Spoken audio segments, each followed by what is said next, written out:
नमस्कार मैत्रिणींनो, प्रज्ञाच क्रिएशन चॅनलमध्ये तुमचं खूप खूप मनापासून स्वागत. आजच्या व्हिडिओमध्ये आपण ब्लाऊजला पायपिंग करण्याची सोपी पद्धत बघणार आहोत. अशा पद्धतीने जर तुम्ही ब्लाऊजला पायपिंग केली तर इतकी छान पायपिंग होते आणि चुकणारही नाही आणि अगदी सोप्या स्टेपमध्ये होते. तर मी अशा पद्धतीने तिरक्या 1.25 इंचाच्या पट्ट्या कापून घेतलेल्या आहेत, 3 ते 4. ब्लाऊजचं जर पायपिंग किंवा गोट व्यवस्थित असेल तर ब्लाऊज दिसायलाही अतिशय छान दिसतं. ज्या नवीन शिकणाऱ्या मुली आहेत ब्लाऊज किंवा शिवणाचं काम जे नवीन शिकणाऱ्या मुली आहेत त्यांच्यासाठी हा व्हिडिओ आहे. तर प्लीज व्हिडिओ स्किप न करता शेवटपर्यंत नक्की बघा.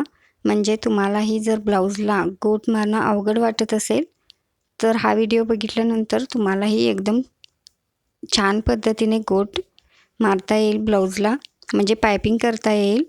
तर व्हिडिओ स्किप न करता शेवटपर्यंत नक्की पहा. आणि जर माझ्या चॅनलवर नवीन असाल तर चॅनलला सबस्क्राईब करायला अजिबात विसरू नका. चला मग आता व्हिडिओला सुरुवात करूया.